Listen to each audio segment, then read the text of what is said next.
장서홍은 1959년 중국 길림성에서 5남매 중 한 명으로 태어났다.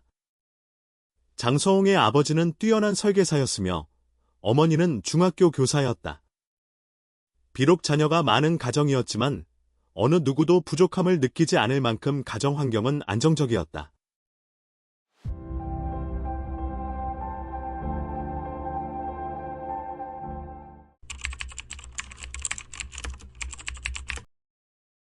일용직 노동자들이 실종되는 미스터리한 사건들은 결국 신체적, 정신적으로 불완전한 연쇄 살인마의 끔찍한 진실을 드러냈다. 2010년 8월 9일 오전 10시 한 여성, 샤오메이, 소미, 가 길림, 시 경찰서를 찾아와 실종 신고를 했다. 그녀의 어머니가 5일 전부터 실종되었으며 여러 차례 연락을 시도했지만 소식이 없었다. 주변 이웃이나 같은 동네 사람들 중 누구도 그녀의 어머니를 본 적이 없었다고 했다. 저희 어머니는 일용직 노동자로 누가 일을 맡기면 그 일을 하셨어요. 고정된 직업이 없었죠. 약 한 달 전 어머니가 전화로 일을 구했다며 2주 정도 후에 집에 돌아올 것이라고 하셨어요. 그런데 지금 3주가 넘도록 소식이 없어요. 평소엔 하루 걸러 한 번씩 연락했는데 이번엔 4일 동안 연락이 안 돼서 어머니를 찾으러 도시로 왔습니다. 마지막 전화 이후 벌써 14일이 지났어요. 제발 어머니를 찾아주세요. 샤오메이는 두려움 속에서 울며 사건 경위를 진술했다. 샤오메이의 어머니는 장진어, 장기마, 49세로 일용직 노동자로 중개를 거치지 않고 스스로 일을 찾아다녔다. 그녀가 어디로 갔는지 찾는 것은 매우 어려운 일이었다. 경찰은 도시 전역에 실종 및 사람 찾기 공고를 냈다. 샤오메이는 어머니를 찾을 희망을 잃지 않고 도시 곳곳을 돌아다니며 사진을 들고 사람들에게 물었다. 한 주가 지나 결국 단서를 찾았다. 한 사람이 장진어를 알아보고 경찰에 신고했다. 사진을 보니 어딘가 낯이 익더라고요. 생각해보니 그분이 저희 동네에 와서 일자리를 찾는다고 했던 적이 있어요. 가사 도우미로 일할 만한 곳을 찾고 있다고 했는데 제가 아는 곳이 없어서 도와드리지 못했어요. 그런데 그 후 어떤 남자가 지나가다가 그분에게 자신의 아버지 병간호를 맡아달라고 하며 데려갔어요. 그러나 이 목격자는 그 남자가 누구인지, 그들이 어디로 갔는지는 알지 못했다. 사건이 발생한 시간은 장진어가 딸에게 마지막 전화를 걸기 하루 전이었다. 그 남자가 장진어를 병간호를 위해 고용한 것이 사실인지, 그 이후 그들이 어디로 갔는지가 밝혀지지 않았어요. 또 침대에 누워 계신 노인 환자가 많지 않아 사건의 단서를 찾기가 어려웠습니다. 그러나 이 사건은 점점 더 긴급성을 띠게 되었다. 이후 3일간 비슷한 실종 사건 5건이 추가로 신고되었기 때문이다. 실종된 사람들은 모두 여성으로 일용직 노동자이며 길림시의 일자리를 찾으러 왔다가 실종된 것으로 확인되었다. 직업 특성상 그들이 머물렀던 장소나 만났던 사람들을 특정하기 어려워 수사는 난항을 겪었다. 최근 7개월간 신고된 실종자들은 리량량, 류펑지에, 류봉길, 방수인, 방수군, 비아쿤, 필라곤, 멍양지에, 맹양길 등으로 밝혀졌다. 경찰은 이들이 동일 범인과 관련이 있을 가능성을 염두에 두고 수사팀을 구성했다. 그 후 실종자 비아쿤의 아들이 중요한 단서를 제공했다. 어머니가 첫 월급을 받은 후 집에 한번 다녀오셨는데 그날이 8월 12일이었어요. 어머니는 병간호를 위해 누워 계신 노인의 집에서 일하고 있다고 하셨고 그 집에는 노인과 다리가 불편한 아들만 있었어요. 그 아들은 성격이 별로 좋지 않고 화를 잘 내며 다른 사람과 거의 대화를 나누지 않는다고 하셨습니다. 키는 약 165cm이고 나이는 50에서 55세 정도로 보였다고 했어요. 또다시 병간호를 위해 고용된 사건과 관련된 정보가 나왔고 이는 실종자 장진어의 사건과도 일치했다. 경찰은 해당 연령과 신체적 특징에 부합하는 장애인 남성의 명단을 조사해 14명의 용의자를 추려냈다. 계속해서 병상에 누운 아버지와 관련된 가족사를 조사하던 중 다른 사람들 사이에서 두드러진 이름이 하나 등장했다. 바로 장서홍이다. 그는 용의자의 신체적 특징과 일치하며 병든 아버지를 돌봐야 하는 유일한 사람이다. 장서홍은 아버지와 단둘이 살고 있으며 다른 사례들은 가족 구성원이 더 많거나 연령대가 일치하지 않았다. 장서홍은 수사 대상에 올랐으며 경찰은 곧바로 그의 집으로 가 협조를 요청했다. 수사 당시 장서홍의 집에는 그와 병상에 누운 그의 아버지만 있었고 다른 가족이나 간병인은 없었다. 장서홍은 경찰에게 다음과 같이 진술했다. 간병인들은 모두 아버지의 성격을 감당하지 못하고 떠났습니다. 그들이 어디로 갔는지는 알 수 없습니다. 그러나 첫 사건의 목격자인 장기마와 관련된 진술을 다시 확인한 결과 경찰은 혼란에 빠졌다. 장기마를 간병인으로 고용하려 했던 남자는 건강한 체격의 스포츠 자전거를 타고 있었으며 장애를 가진 사람이 아니었습니다. 그는 운동복을 입고 있었고 그날 오후 자전거를 타고 운동 중이었던 것으로 보입니다. 아마도 근처에 살고 있었을 겁니다. 따라서 장기마를 간병인으로 고용하려 했던 남자는 누구였으며 이 남자가 장서홍과 어떤 관계가 있는지 밝혀내는 것이 새로운 과제가 되었다. 경찰은 장서홍과 관련된 주변 사람들을 조사하여 추가 단서를 확보하기로 했다. 장서홍은 비학원, 필학원, 이 한 달 넘게 자신의 집에서 일한 적이 있으며 아버지를 감당하지 못하고 떠났다고 인정했지만 나머지 실종자들에 대해서는 모른다고 주장했다. 장서홍은 5남매가 있는 중산층 가정에서 태어났다. 그의 아버지는 유능한 엔지니어였고 어머니는 중학교 교사였다. 가정 형편이 좋았기 때문에 가족 구성원이 많아도 자녀들이 부족함 없이 자랄 수 있었다.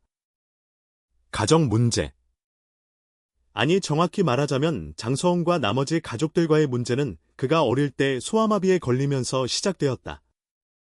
이 병은 평생의 후유증으로 남아 그의 다리를 위축시키고 정상적으로 걸을 수 없게 만들었다. 다른 아이들이 장서홍을 비웃기 시작하면서 그는 열등감에 빠지고 자존감이 낮아졌다. 이후 그는 중학교를 졸업한 뒤 학업을 중단하고 일을 구하기로 결정했다. 장서홍의 형제자매들은 모두 정상적으로 성장하여 학업에 열중했고 그와의 관계는 심리적 장벽 때문에 점차 멀어졌다.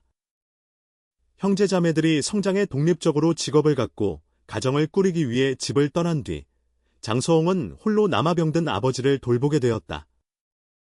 장서홍은 과거에 결혼한 경험이 있다. 그는 1982년에 그의 아내 소숙을 만났다.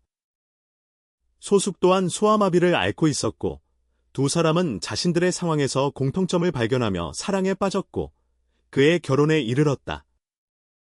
결혼 생활 동안 장서홍의 성격은 한결 부드러워졌으며 두 사람은 4년 동안 행복하게 지냈다. 하지만 여전히 자녀는 없었다. 소숙은 아이를 간절히 원했고 건강검진 결과 자신은 임신이 가능한 상태라는 사실을 알게 되었다. 이후 그녀는 남편에게 검진을 받도록 설득했지만 장서홍은 완강히 거부했다. 결국 소숙은 남편이 결혼 전에 자신이 불임임을 숨겼다는 사실을 알게 되었다. 태호숙의 소원을 충족시키기 위해서도 자신의 비밀을 다른 사람들에게 숨기기 위해서도 장서홍은 형을 찾아가 간청했다. 형에게 태호숙과 관계를 맺어 아이를 낳아달라고 요청했다. 처음에 형과 태호숙 모두 그의 제안을 거절했다. 그러나 그의 간청과 애원 끝에 두 사람은 마음을 열었다. 결국 두 사람은 관계를 맺었고 태호숙은 임신하게 되었다. 약 1년 후 태호숙은 딸을 낳았고 이름을 장신이라고 지었다. 장서홍은 장신을 매우 아꼈다. 그는 좋은 아버지의 모습으로 장신이 무슨 요구를 하든 기꺼이 들어주었다. 하지만 장신이 자라면서 점점 장서홍을 싫어하게 되었다. 딸은 장서홍이 학교에 데려다 주는 것을 원하지 않았고 아버지와 야외 활동에 참여하는 것도 꺼려했다. 장서홍과 태호숙의 관계는 태호숙이 임신하고 출산한 이후로 항상 문제를 겪었다. 두 사람은 자주 말다툼을 했고 결국 이혼으로 이어졌다.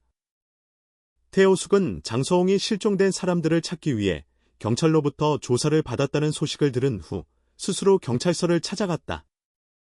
그녀는 딸의 실종에 대해 보고했다. 태호숙의 진술에 따르면 그녀와 장서홍이 이혼한 후 가족 상황과 물질적 여건을 고려했을 때 딸이 친가에 남아있는 것이 더 나은 미래를 위해 필요하다고 생각했다. 그래서 딸을 장서홍에게 맡기기로 결정했다. 그러나 이혼한 지 한 달도 되지 않아 딸의 담임 선생님이 딸이 학교에 자주 결석한다고 연속적으로 전화해 알렸다. 태호숙은 딸을 찾기 위해 집으로 찾아갔지만 장서홍은 그녀를 집에서 쫓아내며 다시는 딸을 찾지 못할 것이라고 말했다. 저는 매주 딸을 만날 권리가 있지만 그는 저를 딸과 만나지 못하게 했어요. 아마도 그가 제 딸을 죽였을 거예요. 태호숙은 전 남편에 대해 이야기했다. 겉으로는 착하고 정직한 모습으로 항상 웃고 다니지만 내면은 극단적이었다. 장서홍은 항상 부정적으로 생각했고 겉으로 드러내지 않았지만 속으로는 작은 원한들을 품고 쌓아갔다. 그들은 이혼하기 전에도 장서홍이 태호숙을 여러 번 폭행했으며 매번 폭행은 매우 잔인했으며 만족할 때까지 멈추지 않았다. 그는 술에 취하지 않고도 이러한 행동을 하였으며 이는 그의 본성에서 기인한 것이었다. 그는 베개 아래에 항상 총을 두었습니다. 만약 제가 이혼 당일에 빠르게 도망치지 못했다면 그 총으로 인해 이미 저 세상에 갔을지도 모릅니다. 태호숙의 진술을 통해 경찰은 추가 정보를 얻었다. 장서홍의 형장명도 같은 도시에서 일하고 있었으며 그의 집 주소는 사건 첫 번째 목격자의 진술과 일치했다. 따라서 장서홍의 형이 아버지를 돌보기 위해 가정부를 고용하고 장서홍이 살고 있는 집에 함께 거주할 가능성이 있었다. 경찰은 즉시 장서홍의 형 장명을 찾아갔고 장명은 경찰이 예상한 대로 트룬키뭉아를 가정부로 고용한 적이 있다고 확인했다. 하지만 트룬키뭉아가 일을 시작한 지 한 달이 지나지 않아 장서홍은 형에게 전화를 걸어 아버지의 성격 때문에 가정부가 그만두고 고향으로 돌아갔다고 말했다. 그 후 가족은 새로운 가정부를 계속해서 찾았지만 얼마 지나지 않아 장서홍이 다시 전화를 걸어 같은 이유로 그만뒀다고 말했다. 증인들의 진술은 장서홍이 숨기고 있던 거짓말을 폭로했다. 경찰은 즉시 그를 체포하기 위한 영장을 발부했다. 처음에 장서홍은 피해자들의 실종과 관련된 모든 혐의를 부인했다. 그러나 경찰이 그의 집을 조사하면서 단서를 찾아냈다. 집 안에서는 피해자들의 흔적이 발견되지 않았지만 집 안쪽 벽의 구석에서 작은 혈흔이 발견되었다. 혈흔 분석 결과 그것은 비아콩과 맹양캣의 혈액으로 확인되었고 명백한 증거로 인해 장서홍은 결국 경찰의 신문 끝에 진실을 털어놓았다. 2010년 2월 16일 그는 첫 번째 피해자인 류풍결을 살해했다. 그와 류풍결은 말다툼을 벌였고 분노에 휩싸인 그는 실수로 그녀를 죽이고 말았다. 그러나 상황을 모면하기 위해 심사숙고한 끝에 집에 있던 큰 칼을 사용해 류풍결을 개인 방 구석으로 끌고 가 시신을 훼손했다. 작업을 끝낸 후 그는 시신의 일부를 자루에 담아 숭화강으로 가져가 유기했다. 그때부터 가정부들이 그의 마음에 들지 않거나 그의 뜻에 거슬리기만 하면 그는 바로 그들을 살해하고 같은 방식으로 유기했다. 시신을 유기한 뒤 그는 집으로 돌아와 아버지에게 가정부를 고향으로 돌려보냈다고 거짓말하며 더 이상 그런 사람을 고용하지 않을 것이라고 말했다. 상황을 모르는 아버지는 그저 무력하게 한숨을 내쉴 수밖에 없었다. 6명의 가정부가 사망한 것과 함께 장서홍은 경찰이 장신의 행방을 묻자 자신의 죄를 자백했다. 그는 분노에 휩싸여 장신을 살해했으며 어떠한 슬픔이나 죄책감도 느끼지 않았다고 말했다. 그것은 그 애와 그 애 엄마 때문이야. 내가 키우고, 먹이고, 입혔는데도 그 애는 나에게 대들고 나를 아버지로 인정하지 않았어. 화가 나서 그 애를 죽였어. 어차피 내 친딸도 아닌데 후회할 게 뭐가 있어. 그의 진술과 태도는 신문을 지켜본 사람들과 피해자의 가족, 특히 태우숙과 장소홍의 다른 가족들에게 깊은 슬픔과 분노를 안겨주었다. 수많은 비인간적인 범죄와 반성 없는 태도로 인해 장소홍은 사형을 선고받았으며 2010년 안에 형이 집행되었다. 이는 잔인하고 미친 살인자의 사건을 마무리 지었다. 그가 시신을 유기했다고 지목한 강 하류에서 피해자 가족과 경찰은 광범위한 수색을 벌였으나 아무런 성과도 없었다. 희생자들은 가족의 품으로 돌아갈 수 없었고 그들의 죽음은 가족들에게 깊은 상처로 남았다. 남겨진 사람들에게는 이 끔찍한 사건이 살인자의 광기를 상기시키는 비극적인 교훈으로 남았다.